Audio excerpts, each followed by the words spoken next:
Shalom, selamat bertemu kembali dalam channel YouTube saya. Dan pada kesempatan yang baik ini, kita sama-sama akan belajar suatu topik yang selalu menarik untuk dibahas, yaitu mengenai perpuluhan atau persepuluhan. Dan kali ini saya beri judul, sekali lagi mengenai perpuluhan. Pembahasan kali ini, saya tidak akan membahas perpuluhan berdasarkan ayat-ayat mengenai perpuluhan, karena hampir semua ayat atau banyak sekali ayat yang sudah saya kutip untuk membuat video mengenai perpuluhan ini. Misalnya yang saya beri judul, tidak wajib memberikan perpuluhan, kitab Malaiki yang sering dipakai juga sudah tidak berlaku, dan hukum Taurat juga tidak berlaku bagi kita sebagai umat Kristen. Jadi bagi jemaat Tuhan yang ingin menambah wawasan mengenai perpuluhan tersebut, dapat menonton ketiga video saya yang tadi saya sebutkan. Dan saya yakin setelah menonton video itu, maka jemaat Tuhan yang terkasih akan mendapatkan suatu pengajaran dan pengertian yang lengkap dan benar mengenai perpuluhan sesuai dengan ayat Alkitab, terlepas dari berbagai kepentingan. Ya, memang masih banyak pendeta maupun para pengkhotbah yang memaksakan ajaran mengenai kewajiban membayar perpuluhan. Untuk itu, saya hanya bisa menganjurkan supaya jemaat Tuhan yang terkasih untuk membuka hati dan pikiran kita dan dengarkan baik-baik ayat-ayat yang dipakainya. Apakah sesuai dengan konteksnya, atau ayat tersebut hanya cuplikan atau diambil untuk menunjang pendapatnya. Selanjutnya saya serahkan semua kepada jemaat Tuhan yang terkasih untuk mengambil suatu keputusan yang tepat dan benar sesuai dengan hati nurani kita. Apa sebenarnya yang menjadi kontroversial dari perpuluhan ini? Jawabannya kalau menurut saya sangat sederhana, yaitu uang. Ya, jadi uang itu merupakan sesuatu yang paling esensial di dalam mengenai perpuluhan itu. Ya, jadi bagi mereka yang ingin menjual atau berjualan agama untuk mendapatkan penghasilan yang besar, tentu terus memaksa umatnya untuk memberikan perpuluhan. Mari kita hitung berapa penghasilan para pendeta atau pengkhotbah yang menekankan kewajiban umum untuk membayar perpuluhan. Katakanlah sebuah gereja yang mempunyai umat 100 orang saja, misalnya di pinggiran kota Jakarta, daerah Bekasi, Kerawang, dan seterusnya gitu ya. Maka penghasilan mereka itu per bulan 3 juta, tidak kurang dari 3 juta. Jadi kalau kita hitung perpuluhan yang diterima oleh gereja adalah 100 orang dikali 3 juta, yaitu 300 juta. Kemudian dikali dengan 10%. Ya, itu hasilnya sama dengan 30 juta per bulan. Ya. Kemudian setelah dipotong dengan biaya perawatan, karena gerejanya mungkin juga tidak besar, karena hanya 100 orang saja, maka saya rasa pemeliharaan gereja itu tidak lebih dari 5 juta. Dengan demikian, maka para pendeta atau gembala itu mendapatkan penghasilan 30 juta dikurang 5 juta, itu berarti 25 juta. Ya, kalau itu hanya satu ibadah saja 100 orang. Kalau 2 ibadah, 3 ibadah tinggal dikali saja. Ya, 25 kali 3 berarti 75 juta per bulan. Belum termasuk persembahan mingguan. Ya, kalau mereka yang tadi saya sebutkan itu bekerja di luar, artinya bukan di ladang Tuhan, bekerja di perusahaan misalnya ataupun di kantoran, paling-paling gaji yang diterimanya itu tidak lebih dari 10 juta karena di pinggiran kota Jakarta. Mungkin gajinya 5-6 juta saja. Dan itu pun mereka harus bekerja keras setiap harinya. Ya. Belum lagi tambahan daripada persembahan daripada umatnya mingguan. Misalnya kalau umatnya itu memberikan 10.000 saja, maka 100 orang dikali dengan 10.000 berarti 1 juta.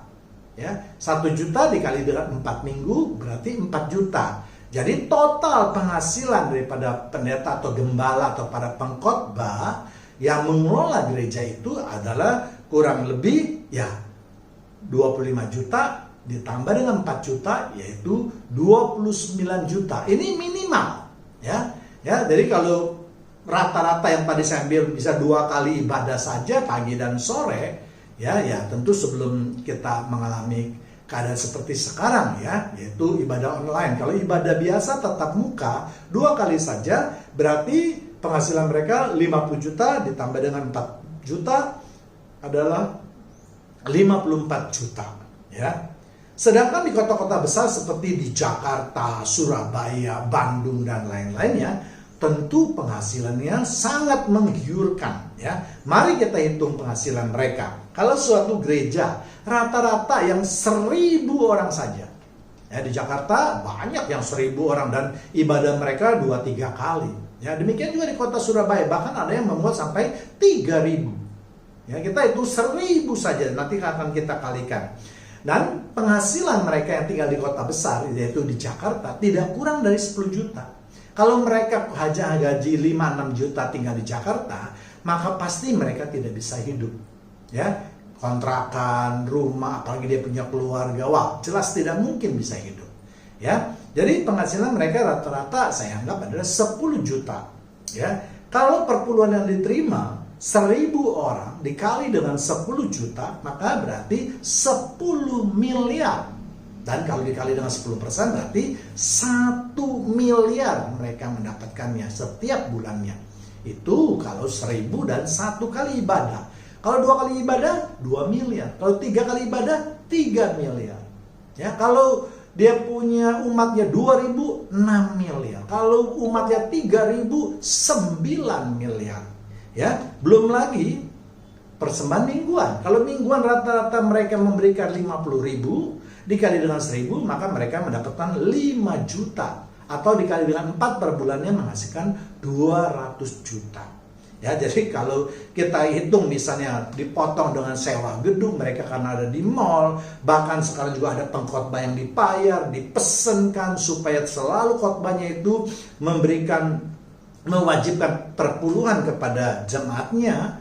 Demikian juga WL dan singer ya, maka penghasilan para pendana gereja atau yang memiliki gereja atau yang berinisiatif untuk mendirikan gereja di sana itu tidak kurang dari 750 juta per bulan. Itu dengan umat 1.000. Ya. Ya, ini kalau kita hitung wow, suatu penghasilan yang sangat menggiurkan, 750 juta per bulan dengan umat kurang lebih 1.000 orang saja. Ya, kalau 3 orang 2,25 miliar. Ya, saya rasa yang punya pabrik medium dan kecil itu tidak bisa menandingi mereka penghasilannya. Ya, inilah kenapa misalnya perpuluhan itu terus digaung-gaungkan, terus dikatakan diwajibkan untuk dibayar. Nanti akan saya kupas apakah benar perpuluhan itu merupakan sesuatu yang wajib. Ya, bahkan di masa pandemi COVID-19 beberapa bulan yang lalu, saya melihat itu, wah, ada pengkhotbah yang perempuan yang tidak tahu malu, ya, di Jawa Tengah yang mengatakan bahwa sekarang perpuluhan sudah diganti menjadi 2/10, berarti 20%. Coba bayangkan, kalau pengajaran-pengajaran ini dibiarkan terus-menerus, tentu akan merusak agama Kristen. Ya, umat Kristen akan merasa bosan, akan merasa muak dengan pengkhotbah yang seperti ini. Ya, saya memang berbicara agak keras ya, karena saya pikir ini ladang Tuhan tidak boleh dikomersialkan. Ya, jadi sekali lagi kalau kita hitung bisnis agama ini sangat besar, tidak usah memakai modal yang sangat besar, tetapi untungnya jauh lebih besar dan tidak ada resiko sama sekali. Investasinya kecil. Ya, sewa gedung, ya berapa sih sewa gedung? Alat musik selesai sudah ya. Sedangkan yang lain-lain mungkin sebagian WL singer dan lain-lain sebagainya itu sebagian ya ada yang dibayar. Saya dengar memang sekali manggung istilahnya ya, itu dibayar 3 sampai 5 juta ya. Tetapi juga saya rasa tidak jarang mereka yang tidak dibayar dan dianggap sebagai bagian daripada pelayanan ya. Kemudian yang tidak juga saya setuju adalah mereka mengambil ayat-ayat yang selalu menakut-nakuti jemaat ya. Kalau jemaatnya secara lereng membayar per puluhan, per 20-an, per 50-an itu terserah ya. Saya tidak akan mengambil kesimpulan atau mengomentari perbuatan mereka. Tetapi kalau ada pengkhotbah atau pendeta yang mengharuskan, mewajibkan membayar per puluhan, ini yang tidak benar ya. Mereka selalu mengatakan jangan mencuri uang Tuhan. Kalau kamu mencuri uang Tuhan maka kamu masuk ke neraka ya. Mereka sudah bertindak seakan-akan sebagai pemegang kunci surga ya. Kalau jemaat Tuhan dia berada di gereja semacam ini, saya anjurkan mendingan jemaat Tuhan terkasih pindah ke gereja lain, karena sama sekali gereja seperti ini tidak memberkati. Ya, pengajaran di gereja itu harus membawa pada keselamatan daripada umatnya. Ya. Demikian juga ada jemaat yang mengatakan yang tidak mengerti apa-apa, itu dia katakan bahwa semua uang kita, harta kita itu adalah milik Tuhan. Sehingga seharusnya kita bisa memberikan 99,99%. Ya, berdasarkan asumsi tersebut, maka saya juga percaya dan yakin bahwa semua apa yang telah Tuhan berikan kepada kita atau apa yang kita miliki saat ini adalah berasal daripada Tuhan. Tetapi ingat, apa yang sudah Tuhan berikan itu tidak mungkin Tuhan minta kembali. Ya, Tuhan bukan manusia biasa yang bisa merubah janji-janjinya. Sekali janji itu, firman itu dikatakan atau ditaburkan, ya dan amin, tidak bisa berubah lagi. Ya, jadi kalau bagi mereka, orang-orang yang sudah diberkati oleh Tuhan, mereka tetap hidupnya berkenan di hadapan Tuhan, saya yakin dan percaya mereka tidak akan diambil hartanya. Sama seperti Ayub. Ya, Ayub walaupun masuk ke dalam suatu pencobaan yang luar biasa, tetapi dia hidupnya tidak berubah, tidak mengutuki Tuhan. Kita lihat akhirnya apa yang Tuhan lakukan. Ya, Tuhan memberikan berkat 2 kali. Jadi jemaat Tuhan yang terkasih, janganlah kita memakai firman Tuhan untuk menakut-nakuti orang dengan mengatakan jika engkau tidak membayar perpuluhan maka hartamu akan diambil. Bahkan kalau perlu nyawamu diambil. Hal-hal yang demikian tentu adalah salah besar. Dan jemaat Tuhan yang terkasih, untuk itu maka saya menganjurkan supaya tak bosan-bosannya jemaat Tuhan yang terkasih itu harus membaca firman Tuhan, mendengarkan firman Tuhan yang bermutu. Jangan firman Tuhan yang enak di telinga saja. Ya, apalagi banyak juga sekarang ya pendeta atau pengkhotbah yang berjualan Tuhan. Menjadi sales Tuhan. Ya, mereka mengatakan, wah Tuhan maha baik, ikut Tuhan akan diberkati, bla bla bla dan seterusnya. Padahal firman Tuhan mengatakan, ikut Tuhan itu harus menyangkal diri, memanggul salib dan hidup mengikuti kehidupan Tuhan Yesus. Ya. Jadi mereka sudah bertolak belakang. Apakah salah mempromosikan Tuhan Yesus? Ya, mempromosikan dalam tanda kutip harus yang benar. Jangan juga mengobral nama Tuhan Yesus. Kita ingat, setiap kali Yesus membuat mukjizat, dia mengatakan, jangan engkau mengatakan kepada orang lain. Walaupun pada akhirnya mereka juga mengatakan, tetapi apa maksud Tuhan Yesus?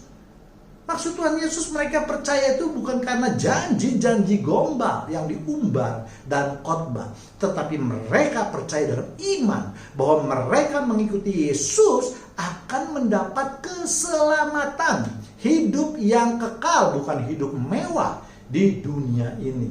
Ini yang harus kita pegang.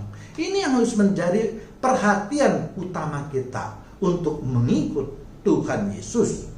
Saya mau tanya sih, apa benar Tuhan membutuhkan uang? Apa Tuhan yang sudah berikan berkat yang tidak seberapa itu kepada seseorang, terus Tuhan ambil kembali? Ya, kalau menurut saya Tuhan kita itu terlalu amat kaya. Tuhan kita itu pemilik daripada semesta alam ini. Ya, kalau kita baca di Alkitab juga bumi saja merupakan tumpuan bagi kakinya. Tuhan nggak perlulah ngambil umat jemaatnya yang diberikan sedikit-sedikit itu. Kalau Tuhan mau tinggal berfirman saja Tuhan, maka semuanya jadi. Ya, atau yang sering juga didengungkan orang bahwa kalau Tuhan memang mau menjual satu bintang saja yang berada berjuta-juta di langit, tidak ada umat manusia yang mampu membelinya. Jadi apa nilai daripada perpuluhanmu? Tuhan tidak perlu perpuluhanmu. Itu uang ece-ece, uang receh. Ya, Tuhan perlu hati kita semua. Ya, jadi sekarang saya mau katakan jangan lagi ada yang mengatakan bahwa Tuhan itu sudah mengasihi kita, lalu sebagai ungkapan balas jasa kita atas kasihnya, kita berikan perpuluhan. Baca Alkitab yang benar. Ya, kalau memang kamu merasa perlu memberikan 10% sebagai perpuluhan, jangan jauh-jauh uang Tuhan nggak perlu kok. Bayar saja dengan hatimu. Setiap hari Tuhan berikan 24 jam setiap hari dan tidak pernah telat sedikit pun. Kalau kamu membayar perpuluhan 24 jam dikali dengan 10% berarti 2,4 jam. Atau 2 jam ya 45 menit. Apakah kalian, orang-orang yang mengatakan bahwa saya harus membayar perpuluhan kepada Tuhan sebagai ungkapan rasa terima kasih atau rasa balas budi saya terhadap Tuhan, itu sudah bayar belum? 2,5 jam sampai 2,45 jam itu, 2,40 menit itu sudah bayar belum? Apakah setiap hari kamu menyembah Tuhan, membaca firman Tuhan, bersekutu dengan Tuhan selama minimal 2,45 atau 40 menit? Nah, itu saja yang dulu dipertanyakan. Jangan-jangan menurut saya baca 5 ayat aja di setiap hari aja sudah terseok-seok, ya. Dan ini pengalaman saya ketika saya mengikuti Abah, ya. Dari sekitar 30 orang itu sebagian besar mereka membaca firman Tuhan 5 ayat saja itu terseok-seok. Ya, ini membuktikan, ya, jangan kita menyogok Tuhan kita dengan perpuluhan, ya. Jangan kita beralasan, oh Tuhan sudah begitu baik, lalu kita harus membayar atau membalikkan 10% itu. Tuhan tidak perlu uang ece-ece itu. Sekali lagi saya katakan, nanti akan saya kupas apa yang dimaksud dengan kemauan Tuhan itu, ya. Ya, jadi kalau menurut saya, apa yang sudah Tuhan berikan itu tentu Tuhan sudah mempertimbangkan bahwa apakah kita layak menerima berkat yang berasal daripada Tuhan. Kalau Tuhan sudah berfirman, sudah memberikan, sudah menurunkan berkat-berkatnya, maka saya yakin pastikan Tuhan tidak akan mengambilnya lagi. Kecuali kalau memang hidup kita bertolak belakang dari sebelumnya, mungkin Tuhan bisa mengambil alih sebagai hukuman atas kita. Tetapi tidak mungkin Tuhan menghukum kita karena kita tidak membayar perpuluhan. Itu jauh dari pikiran Tuhan, saya yakin. Nanti kita katakan lihat, ya, dari semua ayat-ayat yang saya buat, baik itu perpuluhan sudah tidak berlaku lagi, kitab malaikat sudah tidak berlaku lagi, perpuluhan tidak wajib, ataupun hukum Taurat sudah tidak berlaku bagi umat Kristen, itu tidak ada satu ayat pun yang berbicara mengenai uang. Nanti juga akan saya kupas, ya. Ya, jadi sekali lagi firman Tuhan mengatakan kalau kita mengasihi Tuhan kita, maka kita harus berpegang pada firman-Nya dan melakukannya. Ini udah bosan kita cerita. Jadi jangan ada lagi jemaat Tuhan yang sok-sokan merubah, ataupun para pendeta, pengkhotbah yang merubah. Kita mengasihi Tuhan, balasannya kita kasih perpuluhan. Itu ayatnya mana? Tolong tunjukkan ayatnya sama saya. Ya, itu kan bisa-bisanya mereka saja untuk membodoh-bodohi jemaat Tuhan yang tidak membaca firman Tuhan, atau yang mendengar firman Tuhan hanya pada dia saja yang percaya penuh.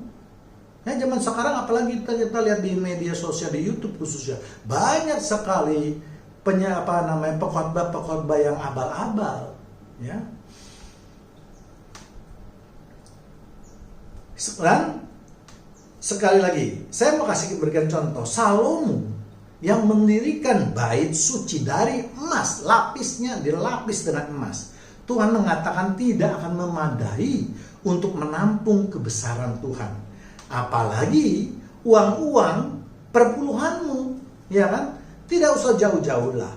Walau Tuhan memberikan gratis kepada semua orang 1 hari 24 jam yang saya katakan tadi, sudahkah Anda melakukannya untuk menyembah dan memuji Dia setiap hari selama 24 jam?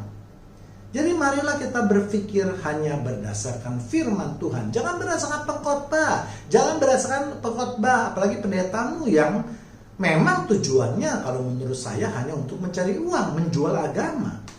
Ya, sekarang mari kita kupas lagi. Kalau perpuluhan itu dikatakan wajib, ya itu berarti suka atau tidak suka, maka jemaat Tuhan yang terkasih harus membayarnya dan juga menghitungnya dengan tepat. Ya, tidak boleh asal-asalan.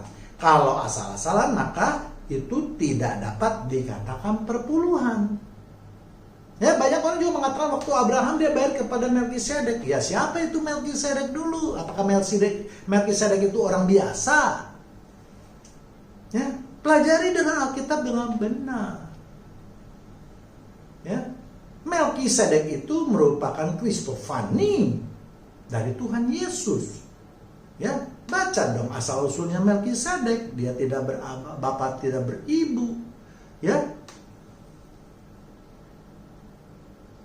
Dan masih banyak lagi tanda-tanda yang mengatakan bahwa Melkisedek itu bukanlah seorang raja atau manusia biasa. Itu adalah penjelmaan dari Tuhan Yesus. Jadi Abraham memberikan perpuluhan itu kepada Tuhan Yesus, bukan kepada manusia, bukan kepada raja biasa, tapi yang diberikan kepada Abraham adalah raja dari segala raja. Baik, kita balik lagi. Ya, kalau ada pendeta atau gembala yang memaksakan umatnya untuk membayar perpuluhan, sekarang sekali lagi saya mau tanya, tolong tujuan 1 ayatnya mengatakan orang Kristen itu wajib atau harus membayar perpuluhan. Secara umum semua persembahan itu, perpuluhan di dalamnya, ataupun persembahan mingguan, ataupun persembahan-persembahan lainnya itu hanya dibayar dengan sukarela. Hati yang sukacita. Ya. Jadi kalau saya ambil firman yang umum saja, itu berarti tadi apa yang dikatakan wajib itu sudah melanggar firman Tuhan, sudah melenceng dari firman Tuhan. Ya, itulah sedikit pembuka kata dari saya agar jemaat Tuhan yang terkasih mengerti apa sih dibalik ancaman perpuluhan itu. Ya, belum lagi ada anak sulung, buah sulung dan seterusnya. Apakah perilaku para gembala itu atau pendeta itu atau pengkhotbah itu tidak mengkhianati ajaran daripada Tuhan Yesus? Mari kita bedah 1 ayat saya di dalam video ini, ya, yang kita lihat di 1 Petrus 5 ayat 2. Gembalakanlah kawanan domba Allah yang ada padamu, jangan dengan paksa, tetapi dengan sukarela, sesuai dengan kehendak Allah. Jadi bukan sesuai dengan kehendak pendetamu, ya. Dan jangan karena mau mencari keuntungan, tetapi dengan pengabdian. Jadi 1 ayat ini sudah, ya kalau menurut saya bisa menempeleng orang-orang yang selalu memaksakan memberikan perpuluhan itu. Ya, per ayat, per kalimat kita akan bahas. Gembalakanlah kawanan domba Allah yang ada padamu. Apa yang dimaksud dengan kalimat ini oleh firman Tuhan? Firman Tuhan memberikan perumpamaan antara umat dengan yang memimpin umat sebagai gembala dan domba. Ya, saya rasa sudah banyak jemaat Tuhan yang mengerti mengapa Tuhan berfirman memakai perumpamaan tersebut.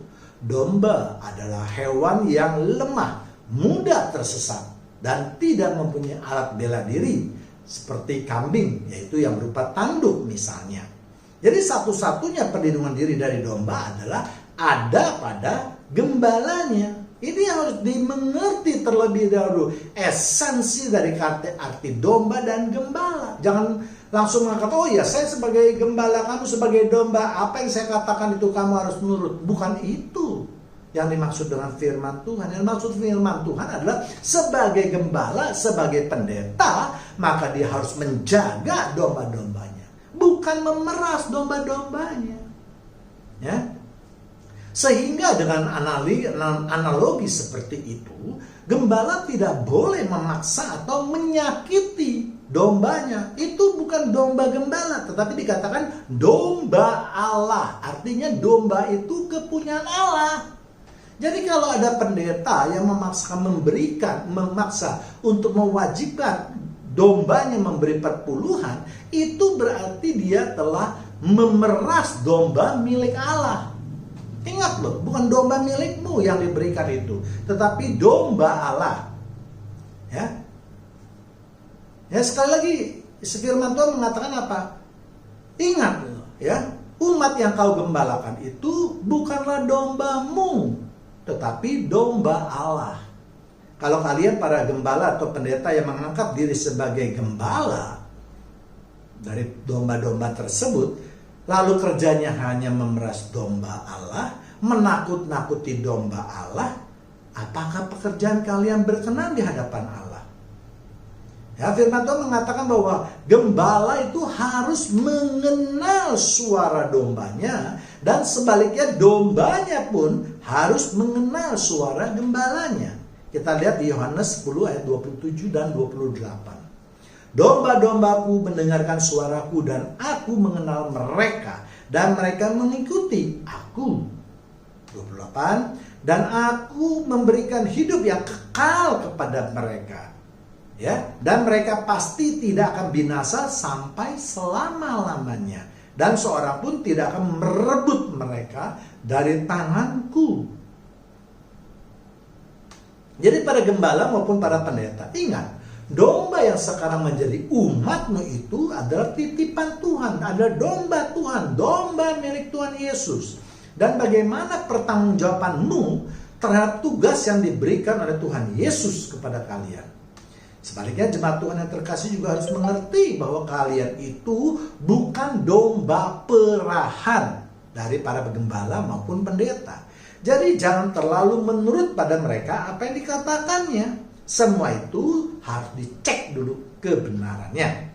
Sebagai gembala harus mengenal suara dombanya. Artinya para pendeta itu harus tahu apa permasalahan dombanya atau umatnya, apa kesusahan daripada umatnya, apa problem hidup daripada umatnya. Itu yang ingin ditegaskan oleh Tuhan Yesus. Jadi seharusnya gembala lebih banyak memberi, gembala lebih baik berkorban kepada jemaatnya, kepada dombanya, bukan sebaliknya meminta atau mewajibkan, apalagi mewajibkan membayar perpuluhan. Ya, Tuhan Yesus ingin para gembala itu atau pendeta itu terus mewartakan kebenaran sehingga domba-dombanya itu jangan ada yang tersesat, tetapi harus memperoleh kehidupan yang kekal. Firman Tuhan mengatakan bahwa para gembala itu harus menjaga domba-dombanya, umatnya untuk memperoleh kehidupan yang kekal. Tugaslah kembali kepada gembala. Jadi Tuhan Yesus dalam hal ini tidak memberikan upah kepada gembala, tetapi terus-menerus menekankan banyak kewajiban yang harus dilakukan oleh para gembala atau pendeta. Ya, dan yang terakhir firman Tuhan juga sudah mengatakan bahwa para gembala atau pendeta tidak akan bisa merebut domba atau jemaat milik Tuhan sampai kapanpun juga. Ya, dalam situasi seperti ini kalau kita lihat banyak sekali domba-domba dari suatu gereja yang mulai beribadah kepada gereja lain dan mereka mulai terbuka pikirannya setelah mendengarkan domba-domba yang khotbah-khotbah yang baik. Kalau selama ini dengan tatap muka, mereka tidak punya kesempatan untuk mendengar firman Tuhan. Mereka datang ke gereja mereka, kemudian mereka terus didoktrin supaya membayar perpuluhan. Ya, tidak sama sekali memberkati, membawa tentang keselamatan. Ya, jadi sekali lagi, gembala lah yang harus bersiap sedia untuk menolong umatnya atau dombanya.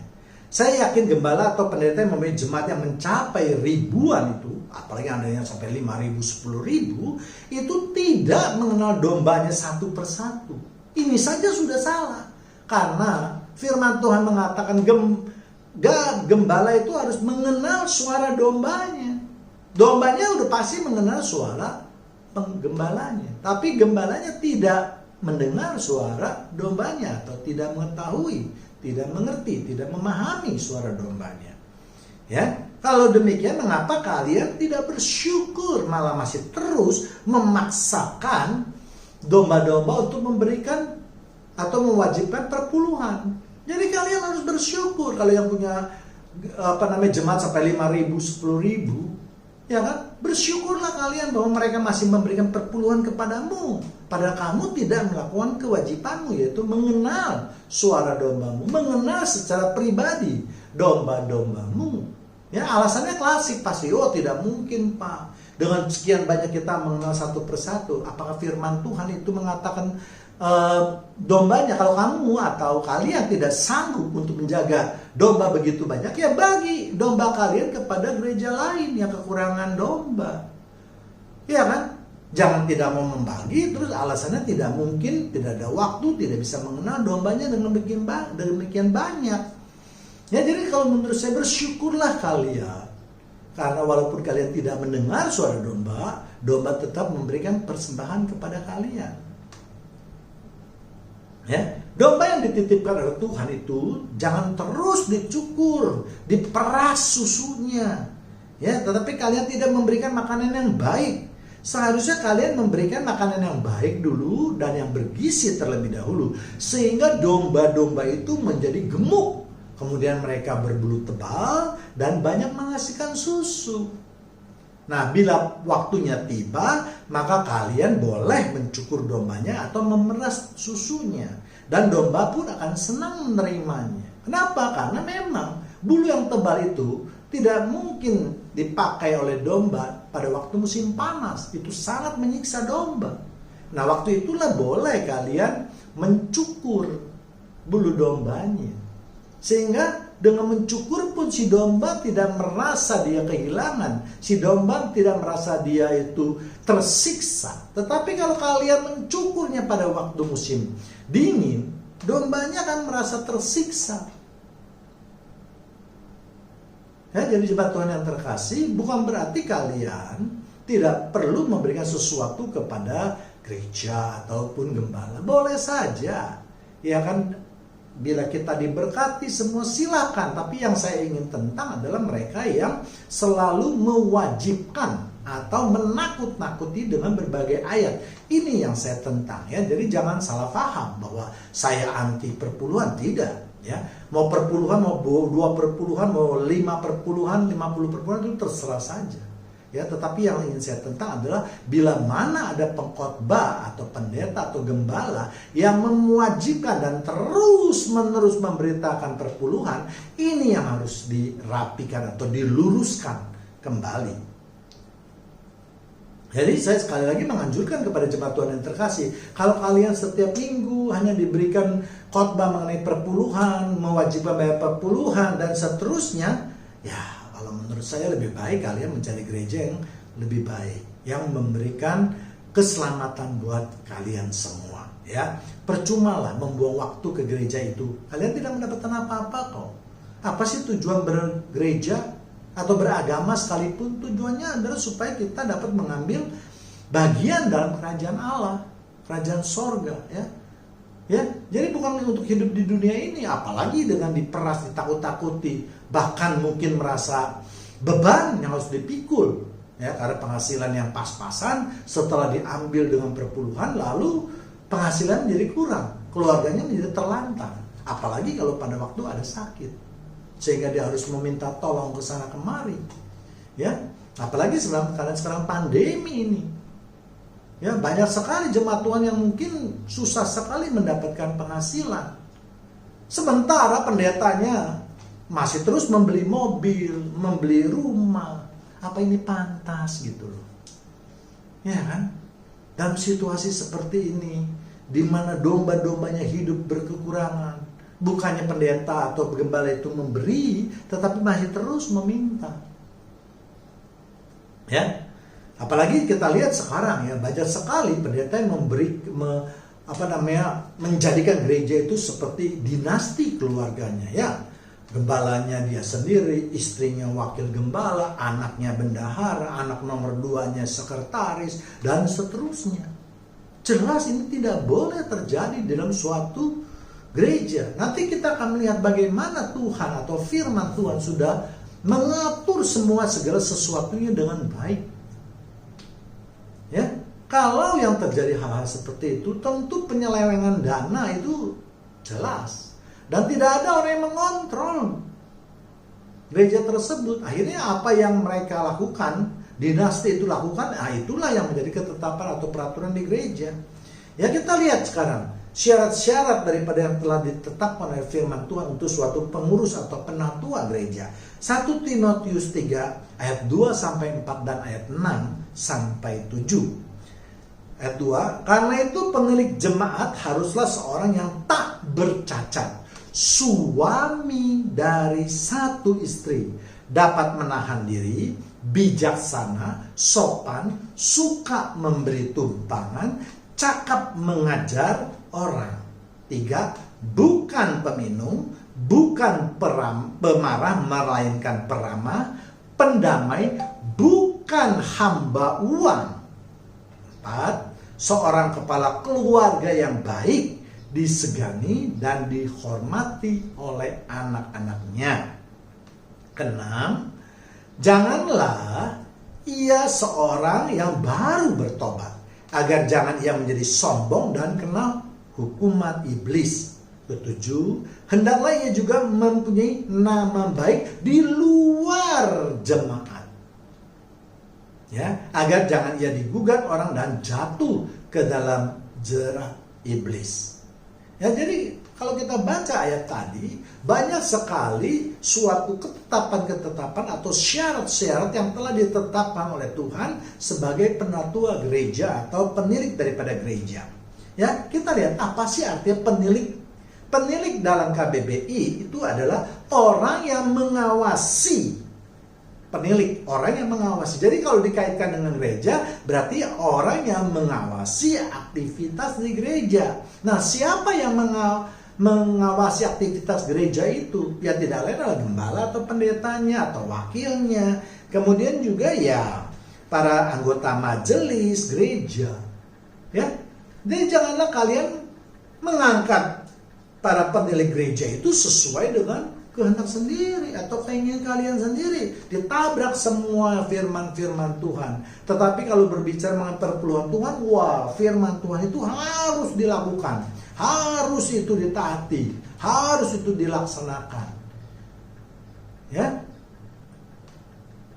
Jadi di dalam mengangkat penatua atau penilik gereja, itu syarat-syarat yang tadi saya sebutkan. Mari kita bahas satu-satu. Orang yang tidak bercacat, artinya apa? Janganlah kita mengangkat penatua itu orang yang buta, yang picek matanya, ya kan, yang giginya pada ompong semua, ya, atau maaf, buah pelirnya tidak ada satu, ya, matanya juling dan seterusnya, bungkuk. Ya, Tuhan mengatakan orang yang tidak bercacat harus sempurna jasmaninya. Ya. Kedua, suami dari satu istri, ya, bukan sebaliknya istri dari satu suami. Jadi jangan dibalik. Jadi jelas perempuan tidak pernah boleh menjadi penatua. Perempuan tidak pernah boleh menjadi gembala, wakil gembala, anggota majelis, tidak boleh, karena dikatakan adalah suami dari satu istri. Ya, itu jelas. Ya, jadi sekali lagi bagi mereka yang perempuan khususnya berkhotbah, dibaca ayatnya dong. Ya, saya tidak anti ya, tetapi saya hanya meluruskan firman Tuhan. Kalau mereka tetap mau, ya itu urusan mereka dengan Tuhan. Tetapi sebagai pembawa firman yang benar, yang lurus, saya harus tegaskan bahwa jelas firman Tuhan mengatakan untuk mengangkat suatu penilik atau penatua gereja itu adalah suami dari satu istri. Ya, jadi Jelas ya. Kemudian dapat menahan diri, artinya tidak mudah marah, tidak emosi, sabar, berpandangan luas dia dan seterusnya. Ya, kemudian bijaksana, artinya terampil di dalam mengambil keputusan.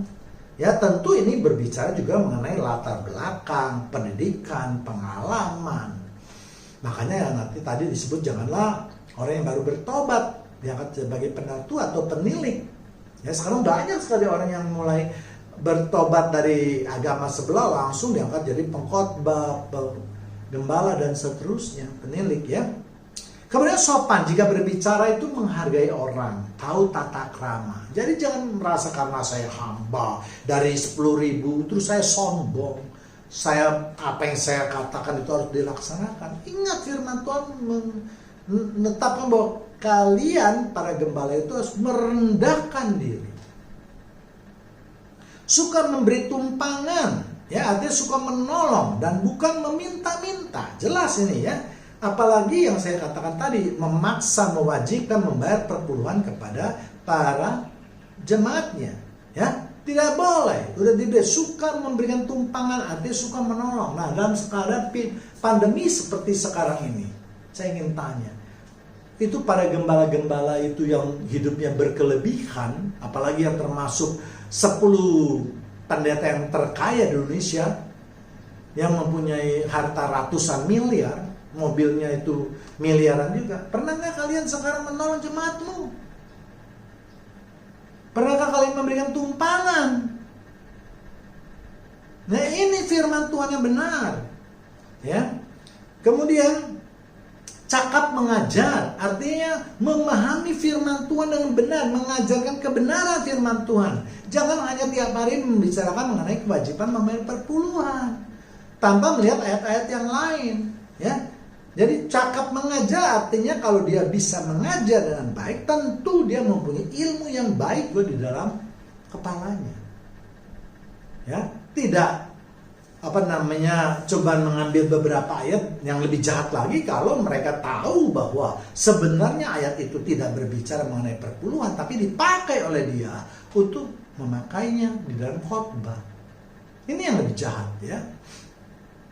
Kemudian bukan peminum, ya, tidak suka minum-minum keras, bukan pemabuk dia, termasuk mabuk dalam harta duniawi. Ya, mabuk terhadap perempuan sehingga mempunyai selingkuhan misalnya.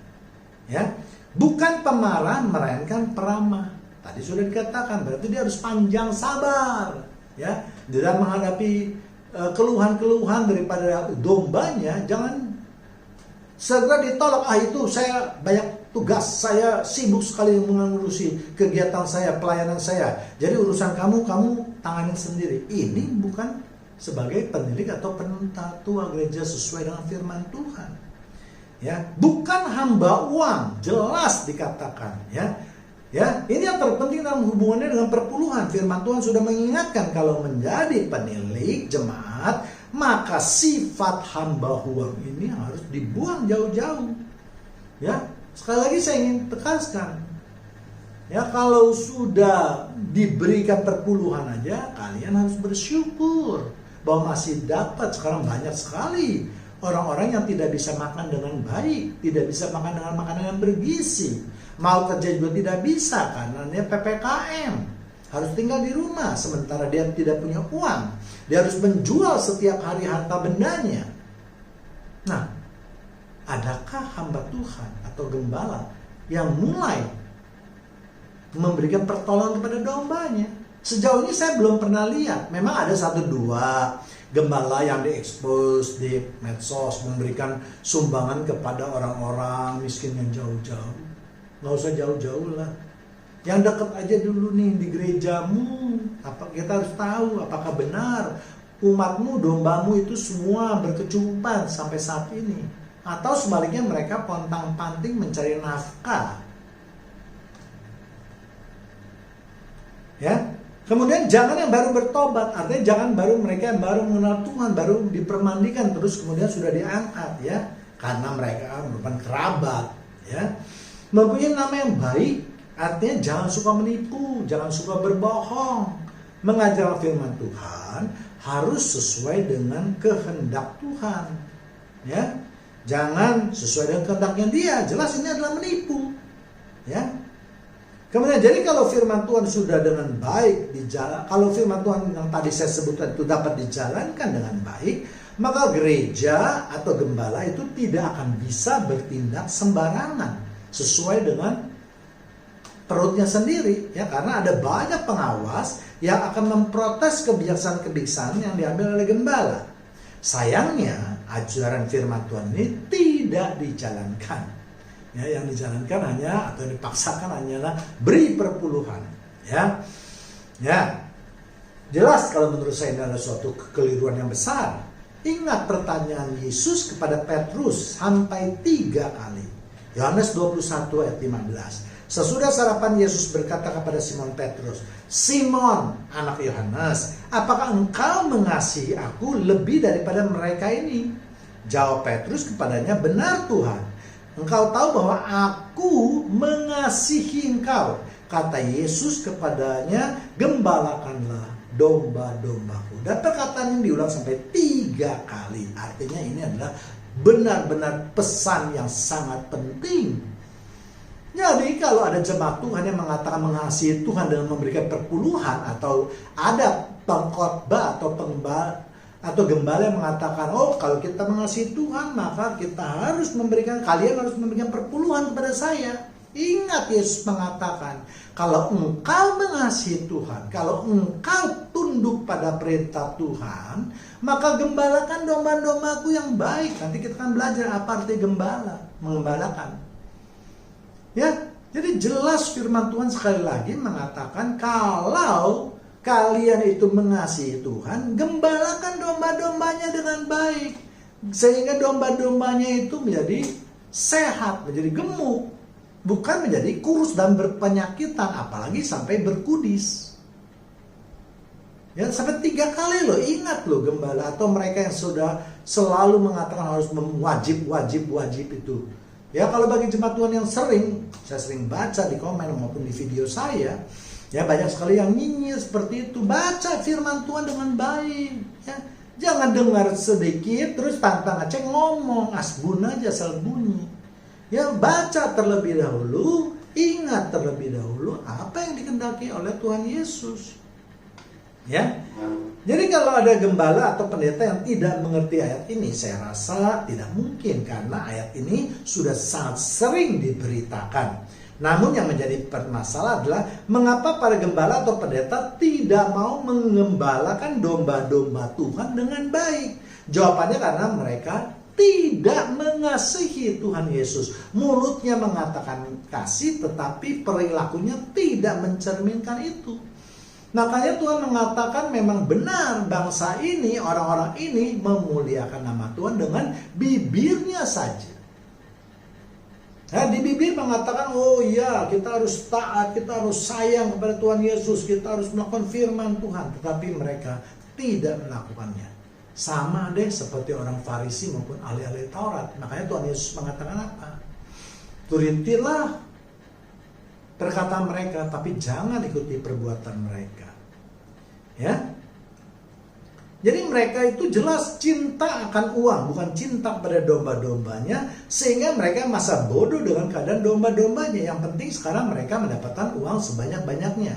Sekali lagi saya ingin bertanya kepada para gembala itu yang mempunyai pendapatan yang sangat banyak duitnya, yang mungkin celengannya atau depositonya beratus-ratus miliar. Apakah kalian sudah membantu domba-dombamu yang saat ini sedang kesusahan? Domba-dombamu yang pontang-panting mencari nafkah, bahkan mungkin sudah tidak mempunyai lagi kesempatan untuk mencari nafkah, yang hanya bergantung kepada belas kasihan orang lain.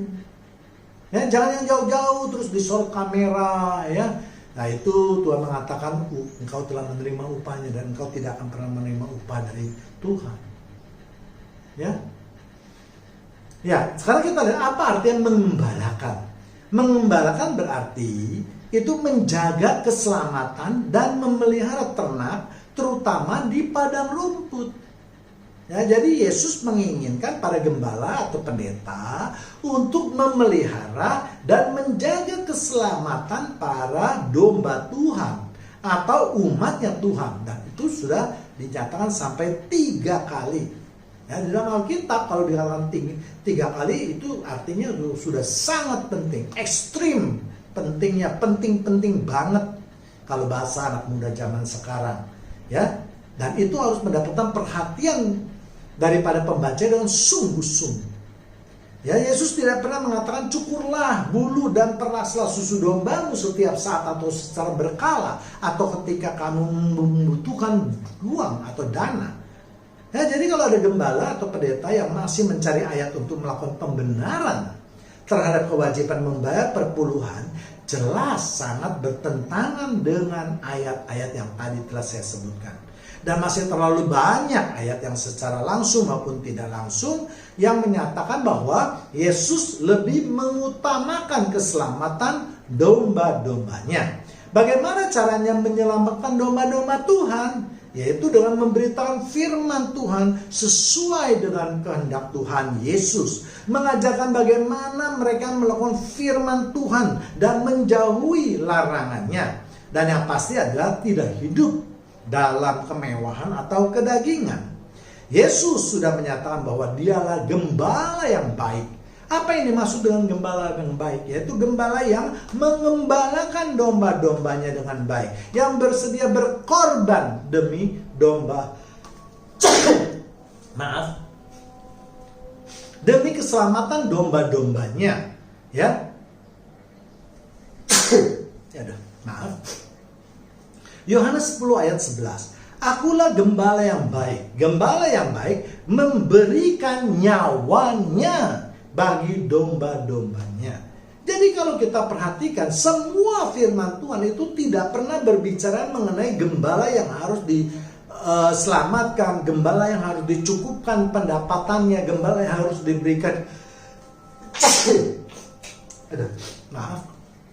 gembala yang harus diberikan uang yang banyak supaya kehidupannya menjadi lebih baik. Tidak pernah. Jadi Tuhan Yesus selalu memperhatikan domba-dombanya. Ya. Firman Tuhan sudah mengatakan bahwa menjadi seorang gembala yang baik adalah berani memberikan atau mengorbankan nyawanya sekalipun. Kita ingat Daud ketika menjaga hanya beberapa ternak saja. Dia begitu bertanggung jawab ketika ada serigala atau beruang atau binatang buas yang ingin memakan ternaknya, maka dia akan menyelamatkan dombanya. Ini gembala yang harus patut dicontoh dan ditiru. Ya, bagaimana dengan gembala-gembala atau pendeta-pendeta yang banyak sekali berkhotbah di mimbar? Apakah kalian sudah menolong kalian? Ya, jangan dululah mengorbankan nyawanya. Menolong jemaat saja, yaitu yang sedang kesusahan terlebih dahulu. Ini yang penting. Ya, yang ada sekarang kalau menurut saya adalah para pendeta atau hamba Tuhan itu mempertanyakan apa balas jasa yang mereka terima ketika mereka melayani Tuhan. Apa upah yang mereka dapatkan ketika mereka bekerja di ladang Tuhan, dan semua itu harus diukur dengan uang. Padahal firman Tuhan sudah jelas mengatakan bahwa kerja di ladang Tuhan merupakan suatu pengabdian. Dan upahnya hanya diterima di surga. Kalau mau bekerja menerima upah di dunia ini, saya anjurkan bekerjalah di perusahaan. Buka toko kalau tidak, buka usaha kalian. Ya, maka kalian akan langsung menerima upahnya setiap hari atau setiap bulannya. Ya, jadi filosofi menjadi gembala atau pendeta bukanlah untuk diminta tolong, tetapi harus menolong. Sebaliknya, ya, bukan hanya meminta persembahan atau perpuluhan saja, tetapi harus berani mengorbankan hartanya untuk menolong jemaat yang sedang susah. Jadi jangan dibalik bahwa gembala atau pendeta itu adalah wakil Tuhan ketika berkhotbah, ya kan? Jadi ya jemaat harus memberikan perpuluhan atau persembahan yang terbaik. Jelas ini adalah pengajaran yang menyesatkan. Ingat, Yesus lebih memberikan penghargaan kepada domba daripada gembala. Misalnya Yesus memberikan perumpamaan tentang 100 ekor domba dan ada yang satu yang hilang. Ya, Lukas 15 ayat 4-5. Siapakah di antara kamu yang mempunyai 100 ekor domba, dan jikalau ia kehilangan seekor di antaranya, tidak meninggalkan yang 99 ekor di padang gurun dan pergi mencari yang sesat itu sampai ia menemukannya. 5. Dan kalau ia telah menemukannya, ia meletakkannya di atas bahunya dengan gembira.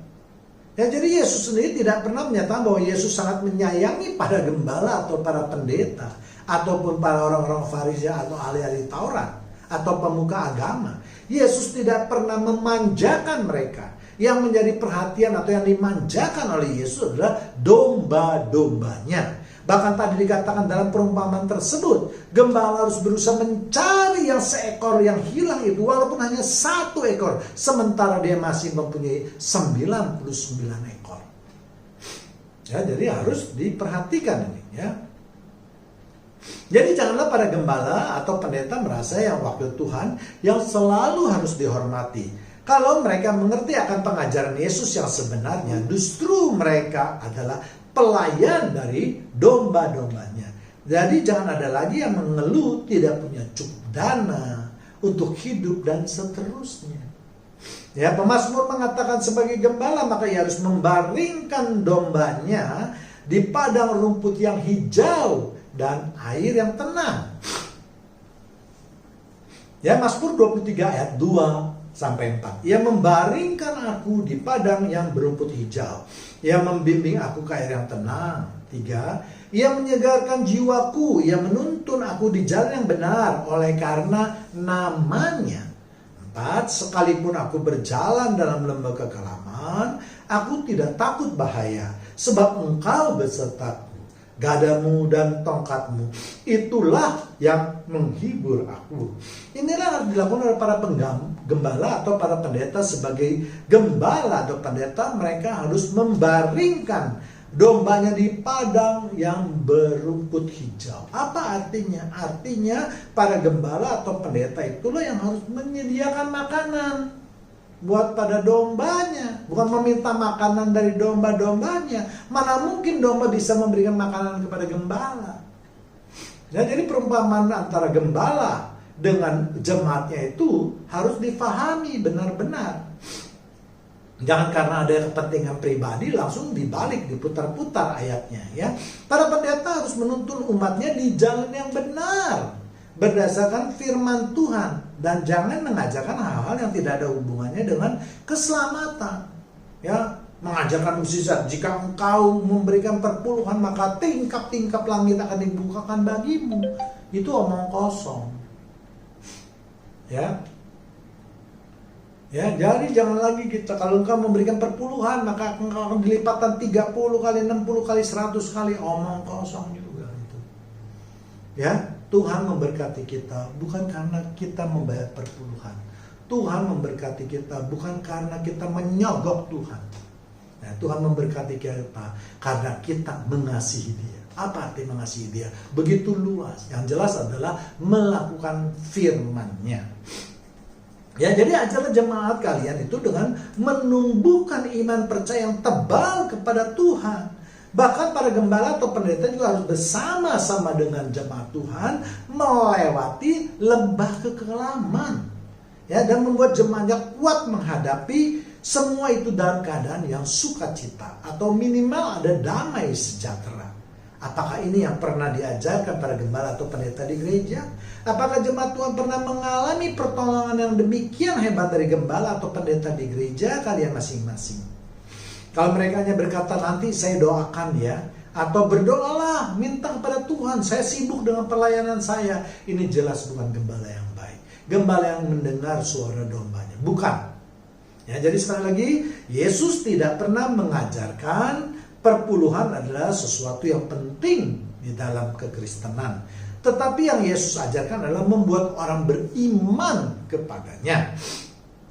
Kemudian kalimat jangan dengan paksa, tetapi dengan sukarela sesuai dengan kehendak Allah. Jadi firman Tuhan itu mengatakan bahwa di dalam mengembalakan domba Tuhan, jangan dengan paksa, Jangan memakai aturan manusia, tetapi gembalakanlah domba-domba itu dengan sukarela, sesuai dengan firman Tuhan. Artinya jangan berebut domba hanya demi persembahan atau perpuluhan. Karena ukuran daripada gembala ataupun pendeta yang banyak jemaatnya itu adalah persembahan atau perpuluhan. Wah, kalau saya punya jemaat meningkat, berarti penghasilan saya juga meningkat. Ya, kalau itu pemikiran mereka, maka berarti mereka sudah melenceng dari ajaran firman Tuhan. Ya, tapi sekali lagi saya ingin menegaskan bahwa saya tidak anti sama sekali kepada orang-orang yang ingin memberikan perpuluhan. Silakan memberikan perpuluhan, ya.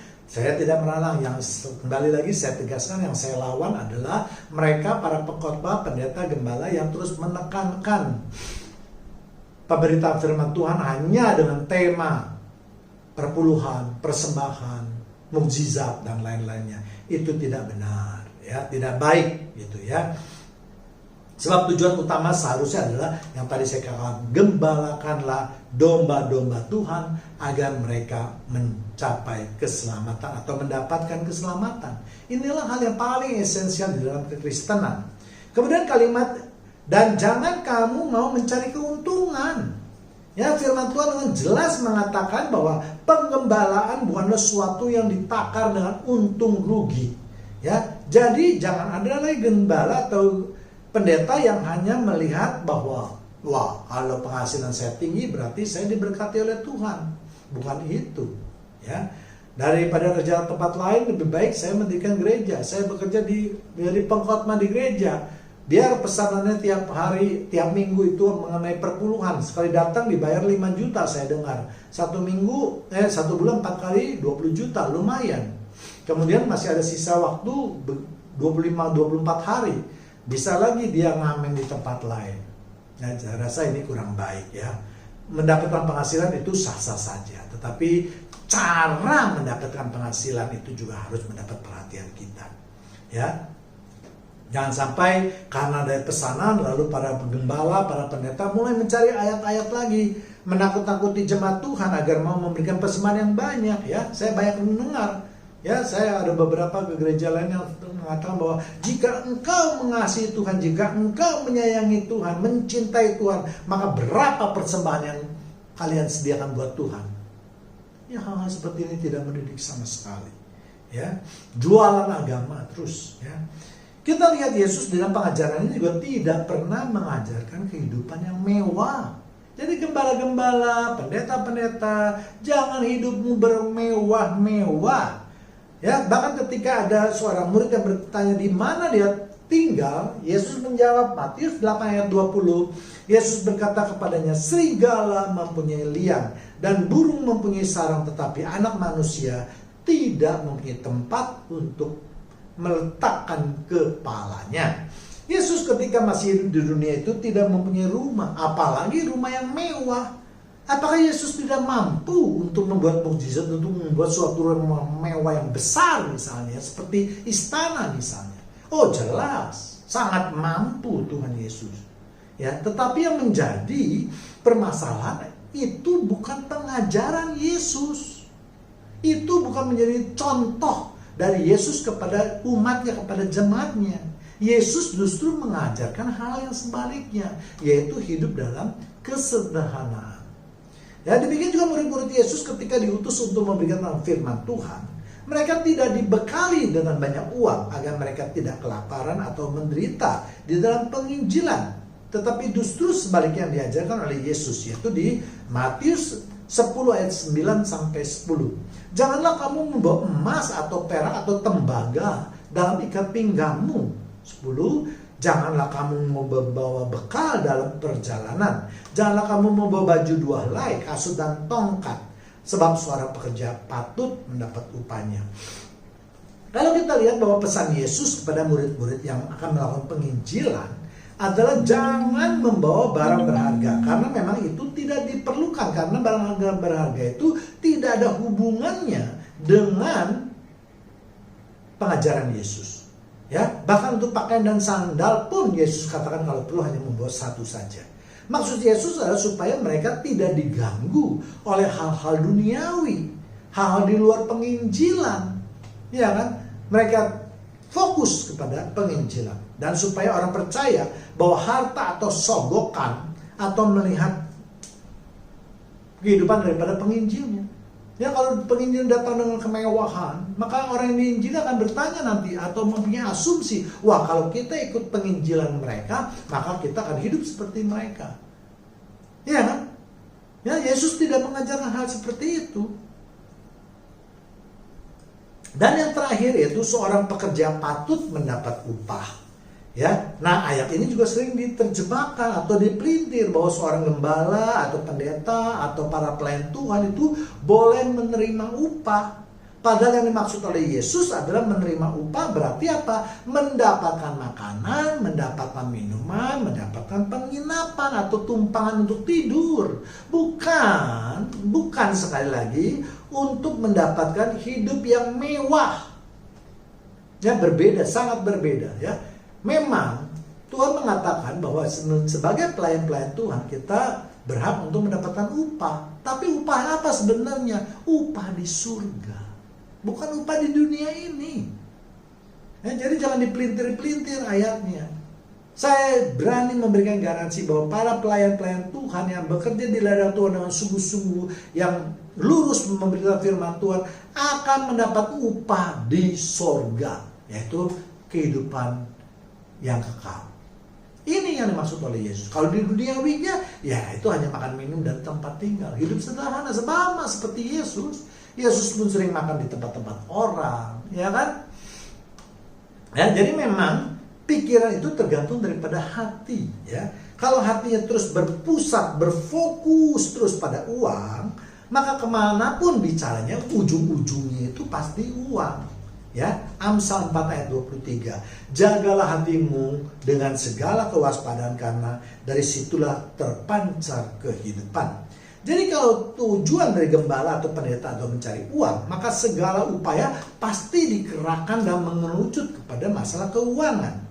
Yesus tidak mungkin mengajarkan hidup dengan kelimpahan. Karena firman Tuhan sudah mengatakan akar daripada kejahatan adalah cinta akan uang. 1 Timotius 6 ayat 10, karena akar segala kejahatan adalah cinta uang. Sebab oleh memburu uanglah beberapa orang telah menyimpang dari iman dan menyiksa dirinya dengan berbagai-bagai duka. Ya, para penggembala atau pendeta yang bicara uang, tujuannya hanya mencari uang. Jelas iman mereka itu telah menyimpang dari kebenaran firman Tuhan. Jadi sekali lagi, ya, perpuluhan itu tidak pernah masuk dalam pengajaran Yesus. Walaupun banyak yang memaksakan atau mengait-kaitkan dengan pemberian persembahan 2 peser dari seorang janda yang miskin, yaitu di Markus 12 ayat 42, ataupun perpuluhan dari selasi adas manis dan jinten Matius 23 ayat 23, semuanya itu tidak dalam konteks ajaran Yesus untuk memberikan perpuluhan. Ya, tetapi kalimat yang terakhir yaitu tetapi dengan pengabdian diri. Ya, ingat bahwa pelayanan adalah suatu pengabdian. Artinya dengan menjalankan pengabdian ini mungkin akan banyak mendatangkan masalah, mendatangkan kesusahan dalam kehidupan para pelayan Tuhan. Inilah yang dimaksud dengan pengabdian. Kalau hidupmu mewah, apa yang dimaksud dengan pengabdian? Berfoya-foya, kamu hidup dalam duniawi. Ya, kalau pelayanan hidup yang melimpah ruah, tentu sekali lagi itu tidak dapat dikatakan suatu pengabdian. Jadi sekarang jemaat Tuhan yang terkasih dapat menilai sendiri ya, mana yang merupakan pengabdian, mana yang merupakan perdagangan atau komoditas. Ya, sekali lagi saya mau tegaskan, Yesus tidak pernah mengajarkan hidup mewah. Kita ingat seorang pemuda yang bertanya kepada Yesus tentang arti hidup sempurna. Matius 19 ayat 21, kata Yesus kepadanya, jikalau engkau hendak sempurna, pergilah, jualah segala milikmu, berikanlah itu kepada orang-orang miskin, maka engkau akan beroleh harta di sorga. Kemudian datanglah kemari dan ikutlah aku. Kalau pengajaran Yesus di mana uang itu dianggap sangat penting, tentu Yesus tidak akan menyuruh orang itu untuk menjual semua hartanya, kemudian dibagi-bagikan kepada orang miskin. Tetapi mungkin Yesus berkata, bangunlah sinagog, ya, jadilah kamu ahli-ahli Taurat, Ya, dan hiduplah kamu dengan berkelimpahan. Jadi apa yang dimaksud dengan Yesus dalam ayat tersebut? Jelas, hidup yang sederhana. Ya, orang yang sudah kaya itu disuruh jual semua hartanya, dia dipaksa atau disuruh oleh Yesus untuk hidup sederhana. Nah, bagaimana dengan para gembala atau pendeta yang menekankan perpuluhan, hidup mewah-mewah? Tapi di khotbah, di mimbar bisa, wah kita harus hidup sederhana, kita harus bla bla bla. Itu munafik menurut saya. Ya. Bantulah saudaramu yang miskin, kata Tuhan Yesus. Jual saudaramu semua hartamu, kemudian berikan kepada orang yang miskin. Bukan jual hartamu itu berikan kepada ahli-ahli Taurat atau orang-orang Farisi. Jadi sekali lagi yang menjadi fokus dari pengajaran Yesus adalah lagi-lagi umatnya dan bukan gembala, bukan pendeta, bukan pemimpin agama. Kemudian perkataan Yesus yang juga sangat terkenal yang harus kita ingat, ya, adalah menyangkal diri, memikul salib setiap hari dan ikutlah aku. Lukas 9 ayat 23. Katanya kepada mereka semua, setiap orang yang mau mengikut aku, ia harus menyangkal dirinya, memikul salibnya setiap hari dan mengikut aku. Apa yang dimaksud dengan ayat tersebut dengan menyangkal diri? Artinya kita harus mampu menyalibkan atau mematikan keinginan duniawi kita sendiri. Jadi yang kita lakukan adalah kehendak Allah. Sedangkan kehendak Allah ya kita tahu, yaitu bukan hal-hal yang di bumi ini, bukan hal-hal yang duniawi, tetapi hal-hal yang sorgawi. Nah, jadi sekali lagi, semua ayat yang saya kutip itu tidak pernah membicarakan mengenai hidup mewah, atau dengan kata lain harus memberikan perpuluhan kepada pendeta atau gembala. Ya, sedangkan pemikul salib artinya kita harus bersedia menderita ketika kita hidup bersama dengan Yesus. Ketika kita menjalankan kehendak Tuhan, bukan kehendak manusia.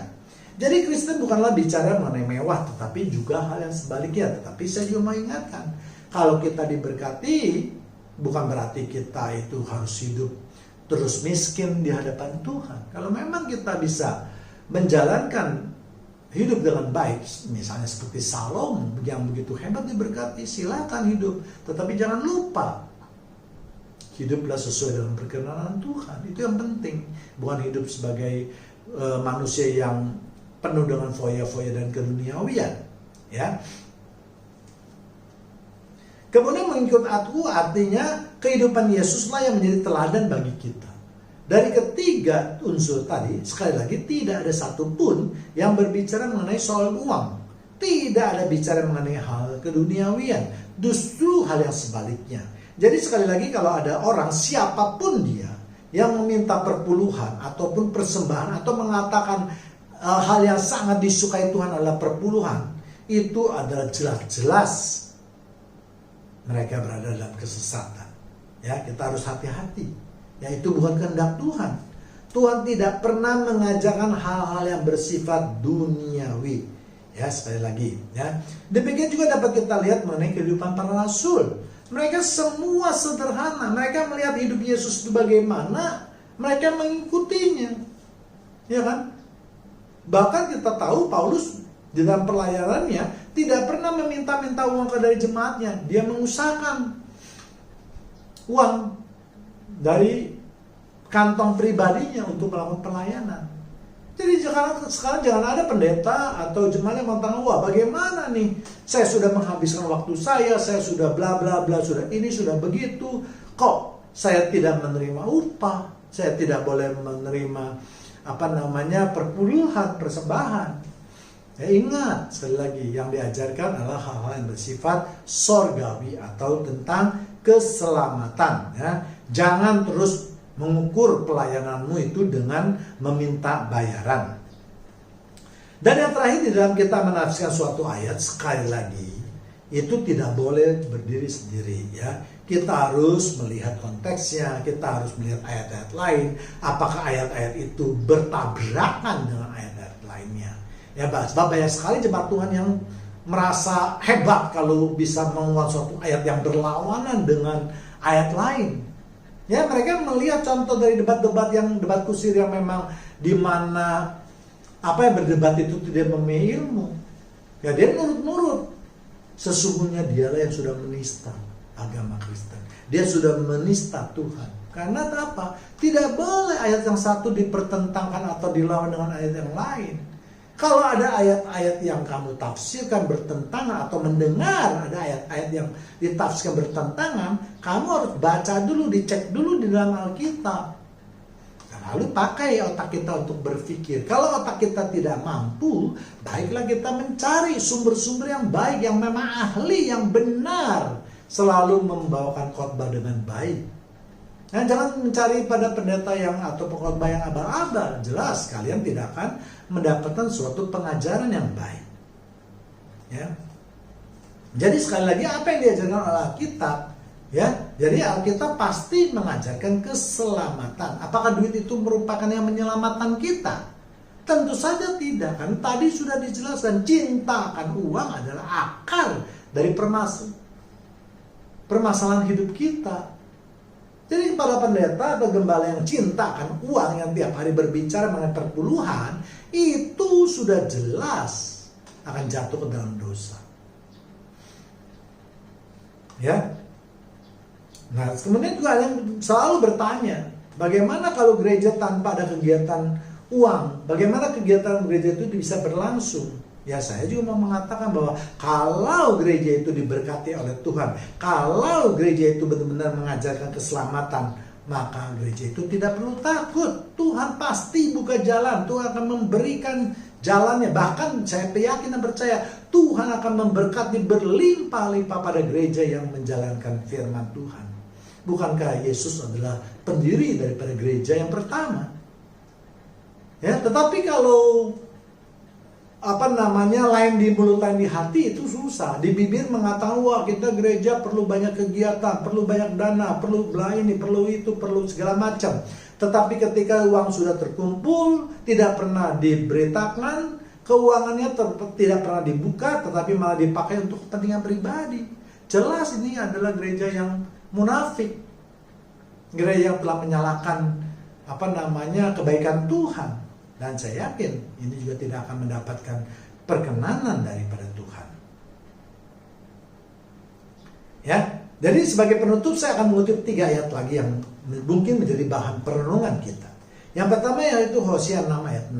Sebab aku menyukai kasih setia dan bukan korban sembelihan, dan menyukai pengenalan akan Allah lebih daripada korban-korban bakaran. Jadi ayat tadi jelas mengatakan bahwa Allah lebih menyukai kalau kita berbuah di dalam kehidupan kita daripada kita membawa korban bakaran atau perpuluhan. Allah mengutamakan perilaku kita daripada memberikan perpuluhan. Allah lebih suka kita lebih mengerti apa sih kehendak Tuhan. Kehendak isi Tuhan adalah menjalankan firman Tuhan. Ya, kemudian 1 Korintus 13 ayat 3. Dan sekalipun aku membagi-bagikan segala sesuatu yang ada padaku, bahkan menyerahkan tubuhku untuk dibakar, tetapi jika aku tidak memiliki kasih sedikit pun tidak ada faedahnya bagiku. Ya, jadi Rasul Paulus juga ingin mengingatkan kepada kita, janganlah membayar perpuluhan. Berapapun harta yang engkau miliki, kalau kamu memberikannya, bahkan nyawamu pun sekali diberikan sebagai korban bakaran, itu tidak ada gunanya. Jadi jangan merasa bangga bagi mereka yang sudah memberikan perpuluhan yang tidak seberapa itu. Ya, jangan jangan sombong, jangan bermegah diri. Ya, Tuhan mengatakan apa yang diperbuat oleh tangan kananmu jangan diketahui oleh tangan kiri. Ya, jadi kalau engkau pun memberikan perpuluhan jangan sombong. Oh, saya sudah memberikan puluhan, saya sudah menjalankan firman Tuhan. Oh tidak, kamu memberikan perpuluhan untuk menolong aktivitas gerejamu itu baik. Tapi kalau engkau mengkaitkan dengan engkau mengasihi Tuhan, itu sudah tidak benar. Ya, jadi harus benar alasan yang digunakannya. Ya, ya Tuhan lebih penting tadi yang dikatakan tadi, hidup kita itu menghasilkan buah-buah kehidupan. Ya, yaitu berbicara tentang kasih, bukan berbicara tentang perpuluhan. Kemudian Roma 12 ayat 1. Karena itu saudara-saudara, demi kemurahan Allah, aku menasehatkan kamu supaya kamu mempersembahkan tubuhmu sebagai persembahan yang hidup. yang kudus dan yang berkenan kepada Allah, itulah ibadahmu yang sejati. Jadi ibadahmu itu jangan diukur dengan uang. Jangan kalau mengatakan, wah kalau saya sudah memberikan perpuluhan maka ibadah saya pasti hebat. Ya, firman Tuhan mengatakan, mengingatkan kepada kita bahwa apa yang baik kita berikan yaitu ibadah yang sejati. Tubuh, hidup. Ya, bukan perpuluhan, kembali lagi. Ya. Jadi Allah kembali mengingatkan kehidupan kita untuk menghasilkan buah-buah roh kembali, di mana di dalam kehidupan kita dapat memberikan dampak pada sesama kita ataupun lingkungan kita. Itulah yang akan dicatat di dalam kitab kehidupan kita.